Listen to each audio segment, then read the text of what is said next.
Love this podcast? Support this show through the Acast supporter feature. It's up to you how much you give, and there's no regular commitment. Just hit the link in the show description to support now.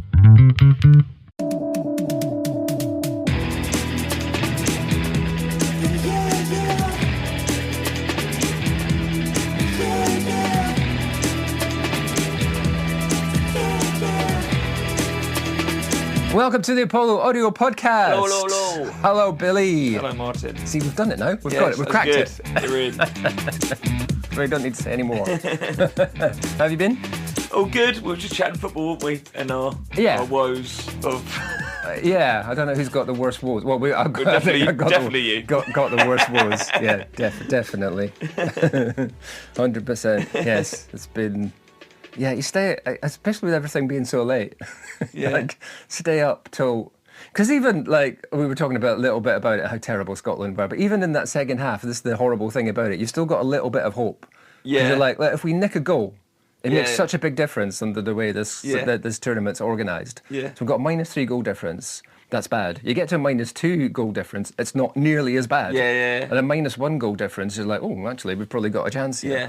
The idea that we could even go through after 1 goal, 1 win, and a -3 goal difference, the idea that that would allow you to qualify is just like, Mental, isn't you it? don't deserve it. No. I Terrible. hate the fact there's an extra knockout round in this tournament as well. That doesn't make... If you've won this World Cup, you've played more games than any other World Cup like beforehand, haven't you? Yeah.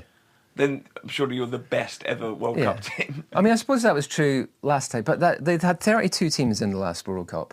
And I've heard a few people talking about this, how that towards the end of that group stage, there was a lot of great games in the final group stages because a lot of teams had a chance to be able to go through.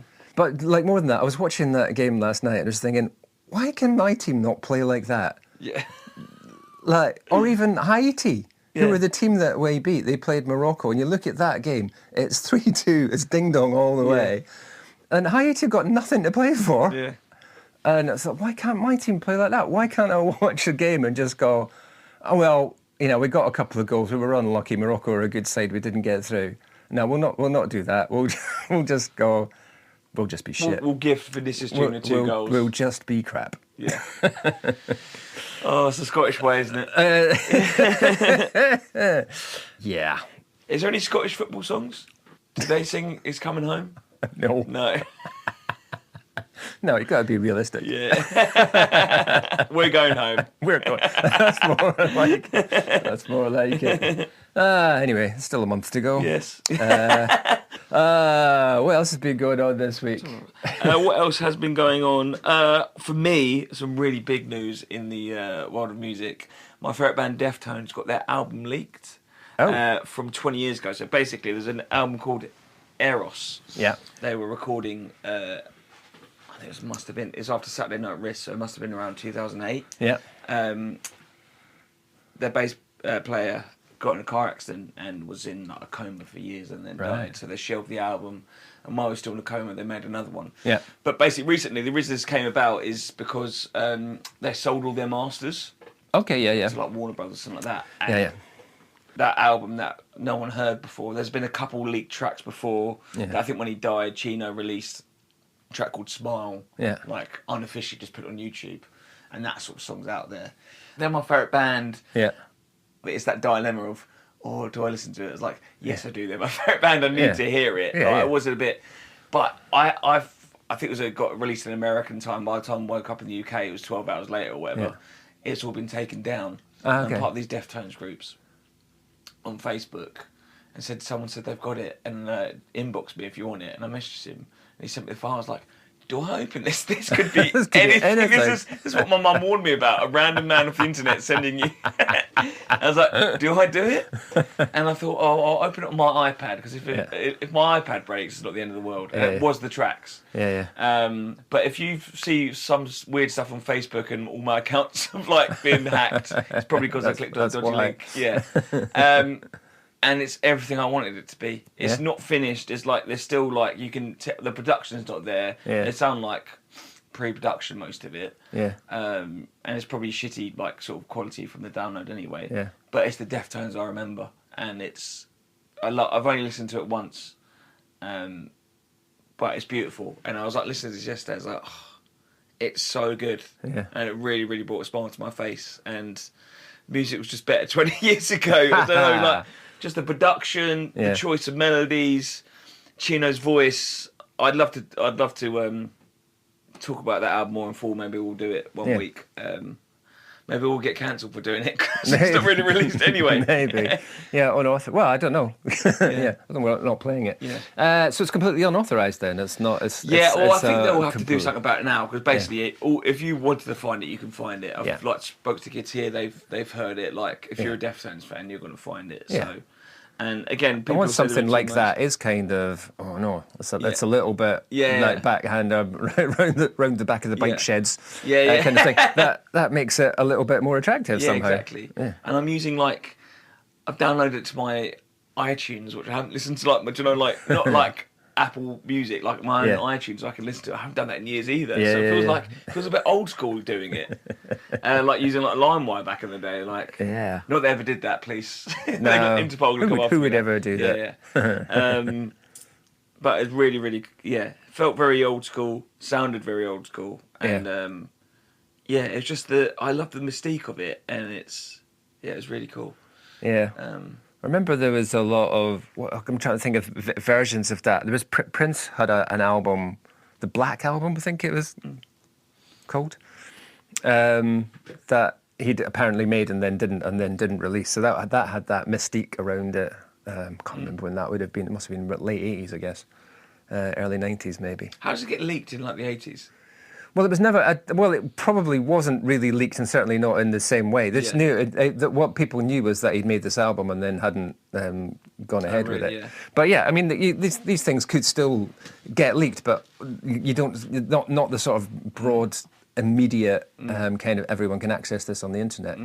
That wasn't true, but there would be sort of I've got a copy of the tape or a copy of a copy of the tape, and they would get then circulated, and eventually you'd hear it. I think you did eventually, or bits of it eventually got released, I think.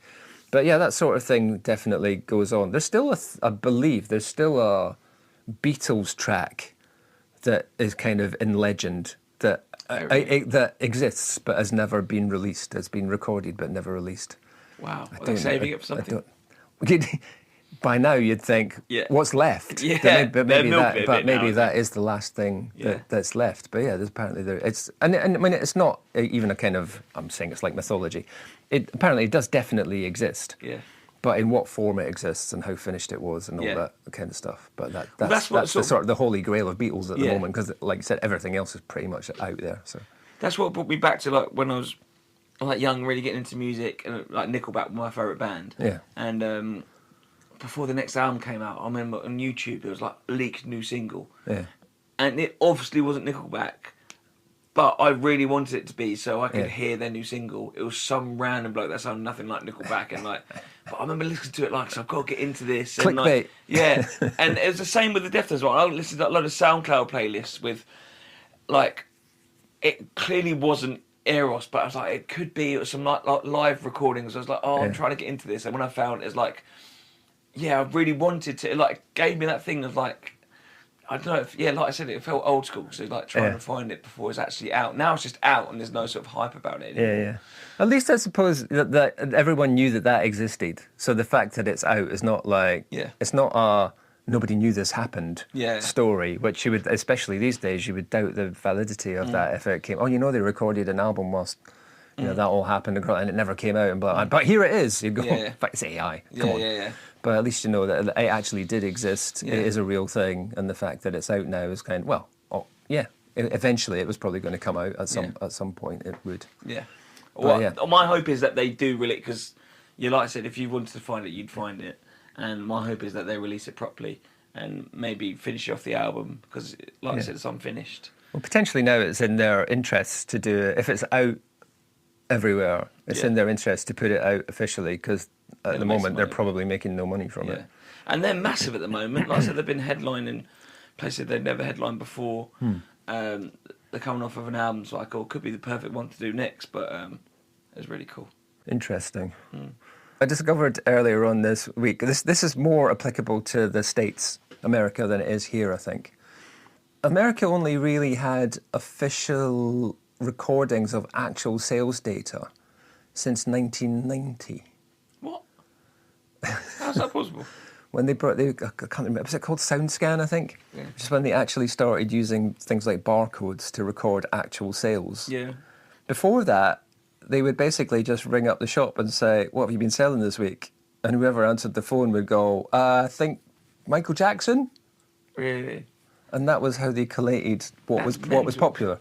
And they had radio play. America's always included radio play in their popularity charts and all that, but they never actually officially recorded data in terms of actual sales until 1990.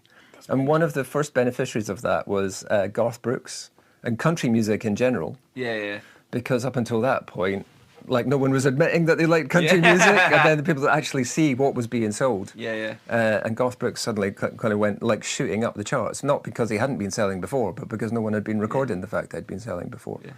And another major beneficiary of it was Nirvana. Yeah. With Nevermind. Because it was really surprising that I think it beat or overtook Michael Jackson's Dangerous. Oh, wow. To number one, which was like, now we look back and like, well, Nirvana, yeah, obviously. Yeah. But at the time, it's like, that was unheard of, that a band of that nature would be that popular, that commercially successful, that big in the charts. Because Bleach was not happening. Not commercial at all. No. Before. And it did come up, it's not like an overnight success, but there was obviously something in the water there, the whole Seattle thing. But yeah, I don't think I'll ever truly realise how sort of out of the woodwork they came. Yeah. To major success. Yeah. And you think, they had Butch Vig. It must be massive anyway. But I think he wasn't a massive. The label expected that album to sell about 100,000 copies. They're on record saying that will be a success for it. That this will have done well if we sell about 100,000. They was only in the studio for such a crazy small amount of time to do it. Yeah. And it's mad. Yeah. Yeah, but I couldn't quite believe that it's only that recent. I mean, it's not that recent now, but it's 35 years ago. But prior to that, it was basically just like people saying, I think, I don't know, what's popular this week? Is it Fleetwood Mac again? Yeah. Is it Fleetwood Mac? Yeah. Yeah. Like, nobody was going like, oh yeah, we sold 100 of this and 20 of that. That's not how they were doing it. They're just going, I think that one's been doing quite well. So whoever answered the phone would influence it. I think they're a little bit better on the statistics in the UK in terms of actual sales. Talking about, was it Garth Brooks? Yeah. Country music. I didn't really, it's massive now, isn't it? Like, who's the main guy at the moment? He sold out Wembley, my cousin, and a lot of people. Is it Morgan Wallen or something like that? Yeah. And I was like, and again, we've talked about it before, there are these these just cult massive people now. You don't listen to them, but people, they're selling out stadiums. Yeah. And it's because your algorithm is, if you listen to country music, probably your whole algorithm is like country music based. Mine's metal and hip hop sort of stuff. You'll get fed the same stuff. Yeah. And I had no idea that it was that massive now. Yeah, as you said, there are artists that are huge that we've never heard of. Yeah. Which in the past you'd have been less likely to have that scenario, because if they were big, you'd know that they were big. Yeah. I don't know why. I think Olivia Dean's one that is crossed over everything. She's I'd say she's probably the biggest artist. She's doing 5 nights at Madison Square Garden, something like that. She's huge. I was saying this to my girlfriend Eva last week. We were talking about Olivia Dean. She said, I don't think I know that music. I said, you will. Yeah. Because you've heard it in shops. You'll have heard it everywhere. It's just been playing everywhere. You might not know that's who it was, but you'll have heard it. Yeah. Because it's just getting played everywhere. I have to say, I've been thinking about this all week. I think I was wrong about Olivia Rodrigo's album. You actually like it? It's really good. Really? It's really good. I'm getting it a second chance. I mean, I just felt everything I was sort of seeing and reading about it, and all the reviews saying how good it was. I was like, why am I not quite getting this? Yeah. But even before that, I kept finding myself humming bits of singing little bits of the songs. What's that Olivia Dean song? Olivia Rodrigo song.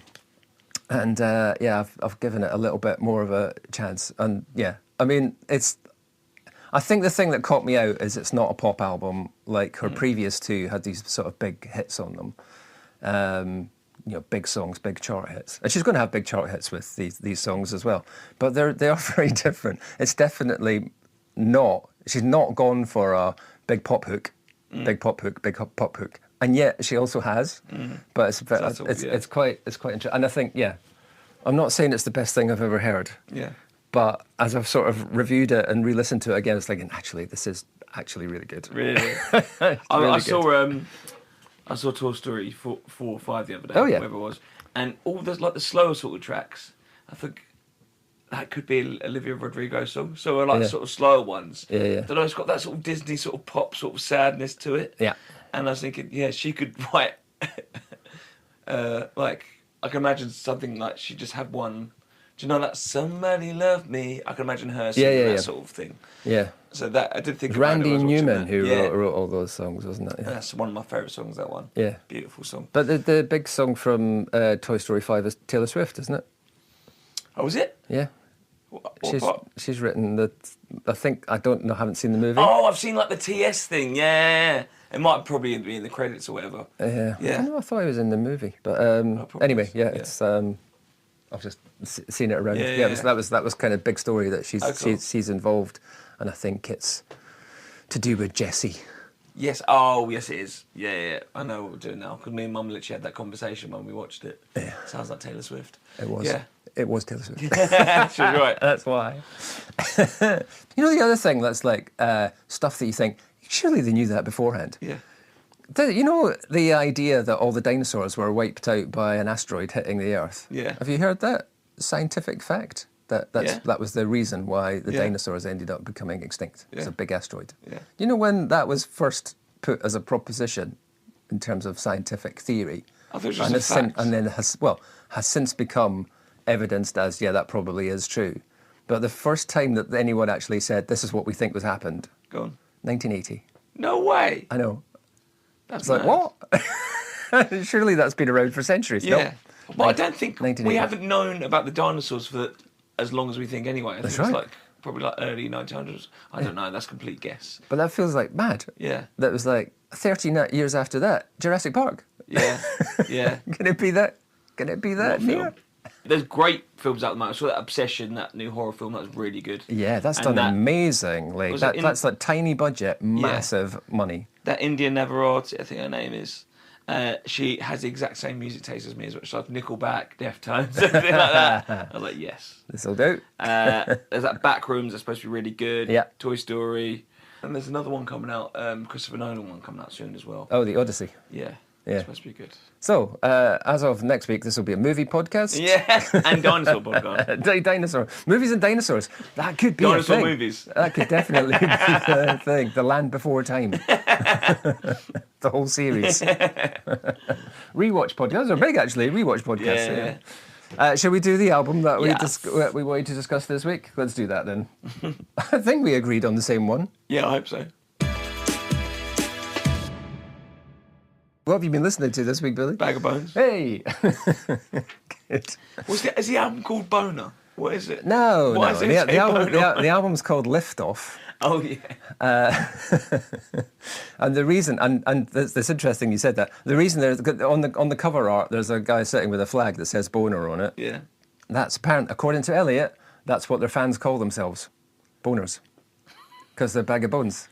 Oh, so they're boners. That's amazing. But I did actually wonder, I don't know if you've ever encountered this, but I have run into problems in the past on distribution, especially on digital platforms. They don't like additional text on cover art.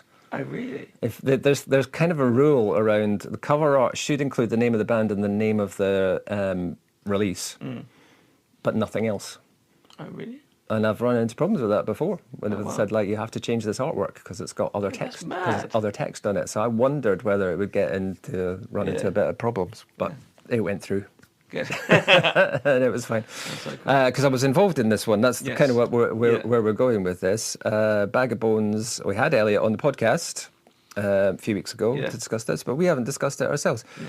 The first time that we're properly discussing an album that was actually recorded here in the studio. Yeah. What was the process like doing it? So it was great, because they were very clear on what they wanted to do. I mean, Elliot very much leads that band, but it's also very much a collaboration. I mean, they're his songs, but they're very much a band. And they were very clear that what they wanted to do was a live in studio, let's just do it album. No overdubs, no kind of massive bits of additional production choices. Just this is what we play, this is what we sound like. Let's just do it. So they'd spent a long time, and they used to do short stints on it, but they did it over a long period of time. I think they would like rehearse for about an hour and a half, because they all had sort of work and stuff. Yeah. So you probably saw this earlier. They would all sort of turn up about 9:30 in the evening and rehearse until about 11 and then go home. Yeah. But that was them just running those songs and running those songs and running those songs, so they were ready to record them. And then they got themselves all set up in the. Oh, we've got a flickering light. We were talking about. You, sorry. We were talking about horror movies, and now the lights are flickering in the background, and like, what's happening? Room 2, by the way, guys, is definitely haunted. we was rehearsing the other. Elliot's got the story that apparently through the PA speakers, it shouted "get out" to him once, and then was playing in the band the other day. I was teaching a band class. Both guitarists, their volume just went, and they were playing. But somehow the volume on the amp turned down on one of the guitarists, and the other guitarist, his volume turned down on his guitar, but they didn't touch it. It was like this is mental. I don't get me out of here now. Okay. Room 2's at a special discount rate now, guys. It's a good sales pitch. I think we're writing our own horror movie here. Yeah. That's what's going on. But bottom line is they properly put an effort into like, this is what we're doing. We're like recording these songs. We're going to rehearse them so we know exactly what we're recording. We're going to do it exactly as we do. They came in and set everything up. We did it live in the room, all set up. Everybody was in, basically the band playing all together. Used a lot of isolation around things to keep them separate, but it was all just played back in the room. So we just tried to protect a bit of spill off amps and things like that. But having said that, I was only to allow a little bit of room for processing, not to try and keep everything clean. We didn't do any overdubs. We did do, on one song, we added a second layer of vocals and percussion. Oh, cool. So he didn't come back and do the vocals? He did on some of the songs. Okay. But that was really just a kind of, just because of actually playing and singing at the same time. It was a little bit off mic. That was really the only reason. Yeah. It was just to try and clean it up a little bit. It wasn't to try and get... The performance of those songs is not massively different, even though some of the vocals were retracked. That was it. That's so cool. That was it. Was there much editing to do on your side? No, very little. I don't remember doing very much edits on it at all. So the whole idea was... And one of the nice things about it, and listening back to it this week... and a little bit more closely. The thing is that even for me, as a person who sort of recorded, produced it, and mixed it, sometimes you're like, that was, you're a little bit focused on stuff that you shouldn't be, rather than just listening to the songs themselves. But I've always just enjoyed listening to these because they're really easy to listen to songs. Listening to it this week. I did think, it's not perfect. But there's nothing wrong. There is, there's little bits of, I don't know, like, what would you say? An odd guitar sound, or a slight misfret, or a little tone that comes in. Yeah. You go, if you really wanted to polish this up, you might take that. He's a character, though, doesn't he? Take that out. Yeah. And it's like I said, it's not. There's nothing wrong with it. There's nothing that takes you out of the moment.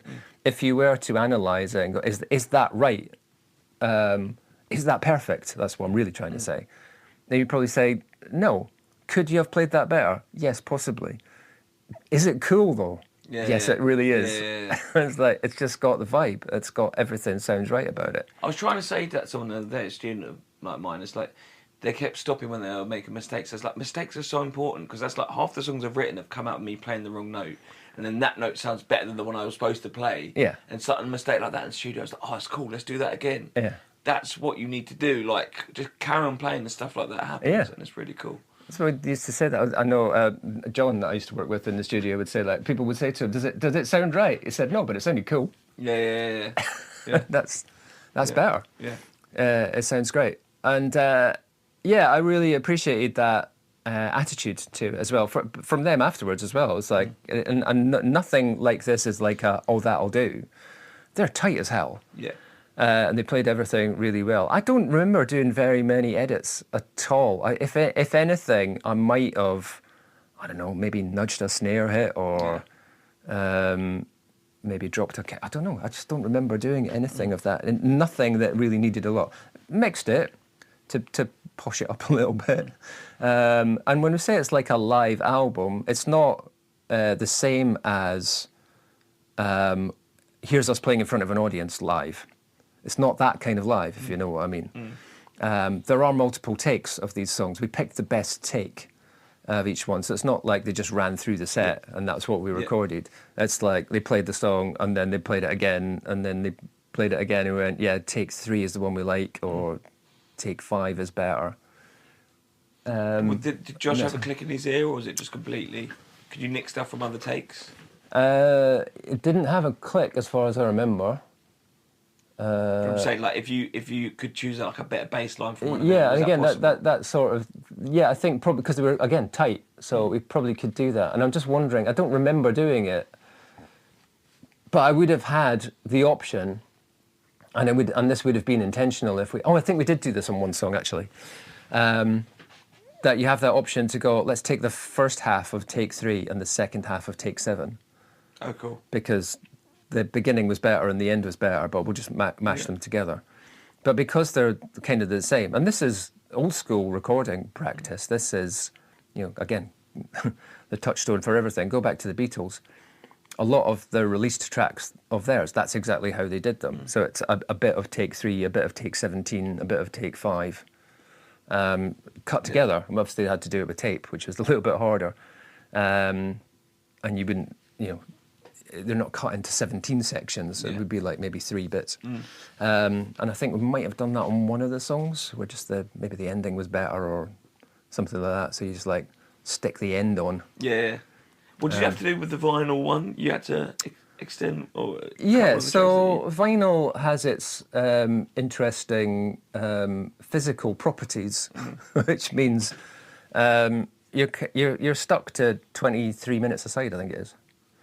And if you got very sophisticated pressing facilities and good mastering facilities and all that kind of stuff, you can extend it a little bit so you get a bit more on it. But you need to be careful because of the way the, like say, physical properties of vinyl, the way that there's a needle on a record, it's physically interacting with it. You need to do sort of certain things to make sure that it works. But one of those things is how much audio can you actually get on an album. And the tracks that we did for Liftoff, for Bag of Bones, 11 tracks we ended up with, I think, in the end. There was one track that got dropped, and that was basically because we've got a better version of it elsewhere. Oh, really? Weren't happy with it. So there's one they decided not to put on the album. Again, I love that idea of not everything needs to get released. Yeah. It was like, yeah, that one can go. But yeah, we were restricted to this 23 minutes per side, so we needed to think about how to do that. And actually, I was a bit stressed about it for a little while because all the artwork had already been done. Oh, shit. And we started to put the vinyl together, and it's like, this doesn't fit. Like, how do we do it? And when I say the artwork included all the tracking, all the track information. So what we're going to do, I was discussing with Elliot whether we needed to reorganise stuff and if we needed to reorganise it. And again, just going back, when I say the artwork had already been done, it was physical artwork. It had been drawn by Lemmy Eaton. So it's not like, we can just like move the text around. Yeah. It was part of the artwork. Yeah. So we're trying to figure if we need to move these tracks around to make them fit, because we had 46 minutes of music, that was fine. But it didn't split 23-23. Yeah. And it needed to split 23-23. So how do we reorganise, rejig it? And then for some reason, we had a bit of a moment of going, eureka! Figured it out. We'd already, I think, thought about doing a bit of an edit on one of the songs, Clean Break. Yeah. And I thought, if we just shorten it a little bit more, it fits. Oh, really? Yeah. So I just like did a slightly earlier edit on Clean Break. Yeah. On the side one. Yeah. It's shorter on the vinyl version than it is on the CD version. Yeah. Because was it a fade out? We needed to. Yeah, we faded it. Yeah. And Elliot was sort of fine with that. I said, yeah, we just got into a bit of a sort of whittling around anyway. Yeah. It's not. Yeah. We were just sort of jamming it out at the end of that song, so there was nothing sort of really constructively or arrangement-wise that was really important at the end of that. So yeah, we edited that down to make it fit. Yeah. But that was just physical process of doing it. In an ideal world, the track order would have been the same, but the sides would have been different. Yeah. Where the cut side one to side two would have been in a different place. Yeah. But we couldn't do it. Yeah. So it left it as it is. And I think No one else is gonna know actually, I that think either. it really works really well. Yeah, exactly. Yeah. Because I think the last track is "Howling at the Moon," which ideally, in when Elliot was constructing in his head, ideally "Howling at the Moon" is the first track on side two. It's actually the last track on side one. Yeah. But I quite like it because what you then end up on side two is a counting, which. Oh, that's really cool. I said I think this actually really works. Yeah, It's one of those things when it was kind of meant to be. Yeah. So yeah. I love really the fact worked that the really album well. is sort of all in house from the artwork. Lemmy comes here all the time. He's recorded here. Elliot used to work here. Elliot's We been did here it longer here. than either of us Yeah. have been here. Yeah. And it's so cool, and I loved getting and it says on the sleeve or whatever on the back, recorded at Apollo. I was like, oh, so cool. Yeah. And to see that all come to life, it was really like full circle moment to have, and it was quite cool. And what an album it actually is as well. Some all amazing tracks. I love how obviously a blues band, but they go from like, how do you say it, like from the scale of being like really bluesy to like properly rocking it up. Yeah. They've got their like sound, but they're all so cool. And Josh is just a phenomenal musician. They all are, but his drumming is insane, and the bass just really keeps it going. Yeah. Like when he changes it, the whole feel of the song changes. Yeah. And what he's playing, he plays with his fingers. I remember watching the rehearsals. And you might be doing the same bass line quite a lot, but they're not easy bass lines to keep that going, to keep that in time. Yeah. Again, just also, especially doing that live, also tight. And Elliot's just the most phenomenal guitarist. I'm in awe when I see him play, because I think I'm an alright guitarist. Yeah. And then I see him, it's like, I've got to go practice again. If I'm grade 8, he must be like grade 18. Like, it's insane. It's really funny. If you want to know more, Elliot does like talk about, like, he would skip school to play guitar. Yeah. It was just like, how quickly can I get home to just like play the guitar. I think he said, if I remember correctly, one of the reasons why he took up the guitar is because his Xbox was broken. Oh, really? He was like, what'll I do now? I think that's right. That could be an apocryphal story. That's probably someone else. But he doesn't even use a pick. Yeah. It's mental. He's so, and I think I think it was Clean Break. With it sounds like it should be like a legendary guitar sort of lick riff. Yeah. Where is it? So I'm gonna play it on my phone quick. That sounds like to me it could be just like an already famous song. Yeah. Like you can imagine, like they start playing that, the crowd goes wild, all the boners. It's a Clean Break. Yeah. I hearing that one, it's like, it's so good. Yeah, there's so many. It is a lot of riffs. Yeah. And it's interesting. You saying like it's blues, and Elliot was saying it's difficult. They can't really call themselves a blues band, especially if they go to like blues gigs, blues festivals, that kind of stuff. Because the hardcore blues guys will go, "What's this?" Yeah. Because it's proper songs. Yeah. It doesn't just stick to the blues patterns. Yeah. So they call themselves blues grunge. Yeah. So they can kind of get away with not being like straightforward blues. Again, like that's where it sort of loses me, the blues stuff, when it is literally just the ga-ding, like, and it's that they've done that in one of the I think it might be the track after Clean Break, where they go to like a typical sort of blues like drum and bass pattern, But Well, then it's they change it up. Hoochie Coochie Man, which is a non-original song. That is a that is a traditional blues song. Oh, I see. So you're bang on. Yeah. That's Willie Dixon. Yeah, I think. And they did a cover. I remember when they played here. We've got to get them back again. They did a cover of it's called St James Infirmary, something like that. It's a blues track, but it's one of the heaviest songs I've ever heard. The way he plays it, it's just stomping on the floor and they're doing it. And it's for a three-piece, the amount of noise they make, and heavy by not screaming as well, and not playing like dissonant chords. Just the amount of power them guys have. It was so cool. Yeah. Yeah. And I love hearing that. And I love said sport. My favourite type of music is the fusion music. I love the fact they're blues, but then they're also grunge. And I think this is the best in everything in the world. Food, I think it's when you can bring 2 or 3 different bits together. I think you've got the best sort of music then. Yeah. And it's really, really cool. Yeah. I think it's I'd say it just felt like it really came together, not accidentally, because it was all very planned. But it does feel very much like it was kind of meant to be as well. In fact, even listening back to it, I was thinking, God, is this like lightning in a bottle? Because it all just seemed to work. Is that the sort of thing that you can easily recapture? It's like, just put a band in a room, just get them to play the songs, do minimal edits, minimal blah blah blah, get the songs so that they all sort of fit on an album, that the sequencing seems perfect, the first track seems like exactly the right first track, the last track seems like exactly the right last track. It didn't take long to do this, but it was a long period but from when we recorded it to when it actually got released. Well, that's the reality of just a working not a working musician, but a musician that has another job, really, isn't it? And trying to fit it in. We'd all have luxury partly trying to fit it in and partly just not having the money. Yeah. So, shall we do this now? I've got the money now. Let's do the mix.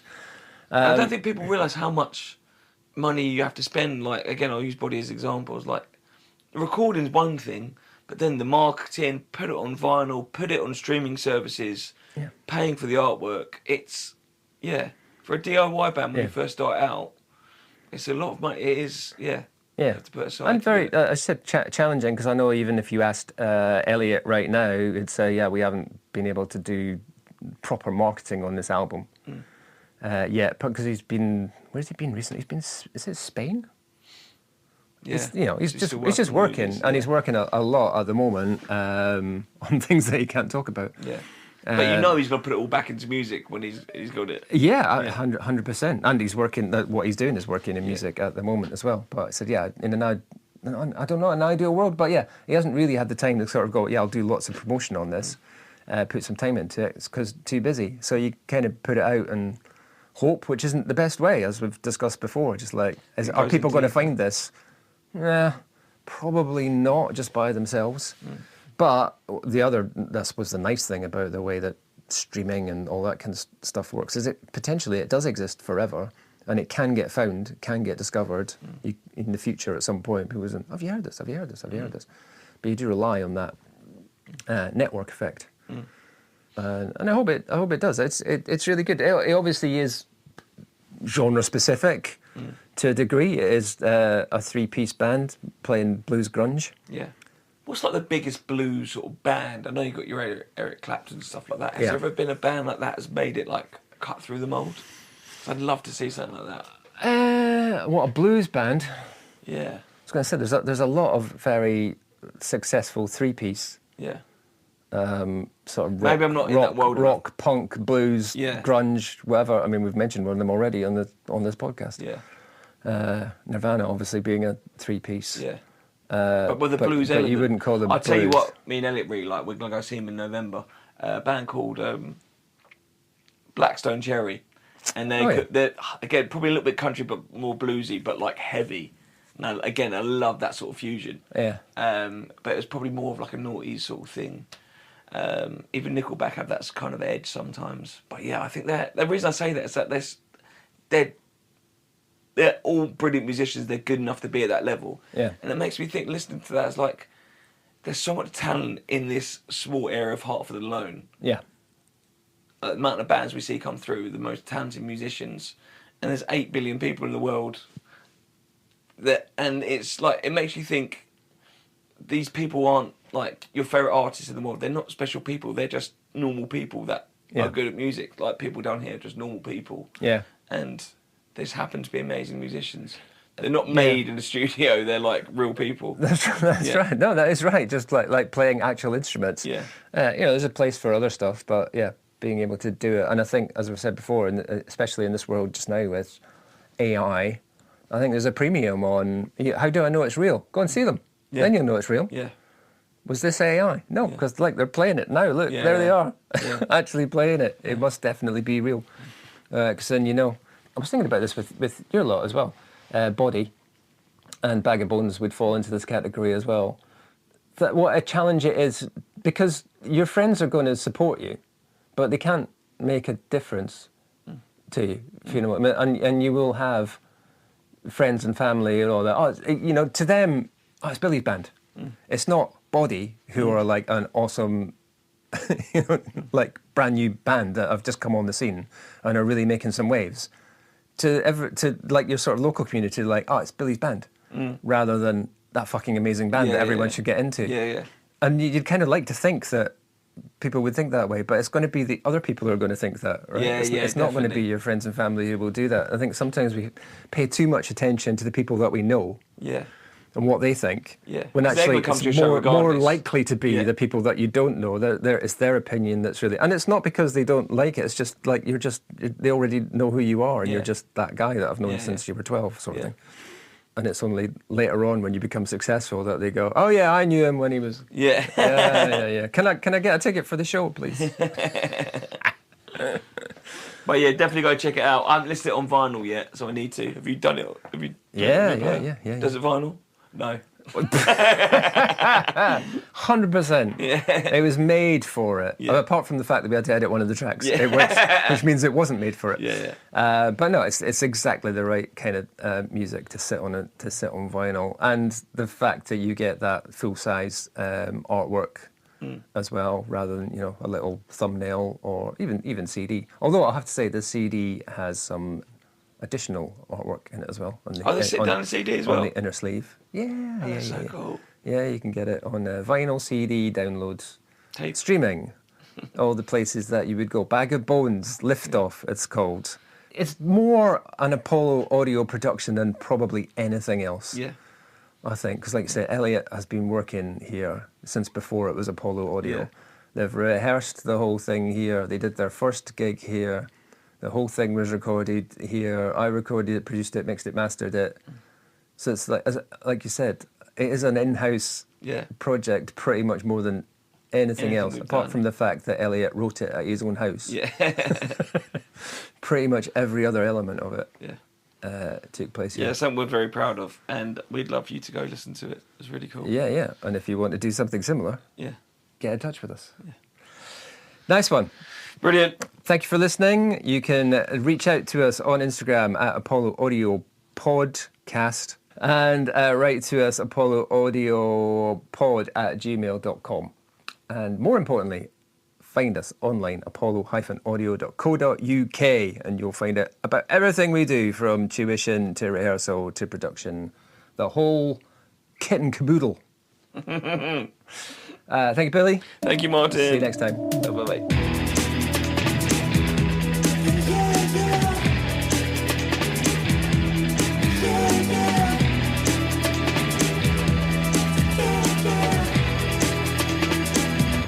You sure you forgive me?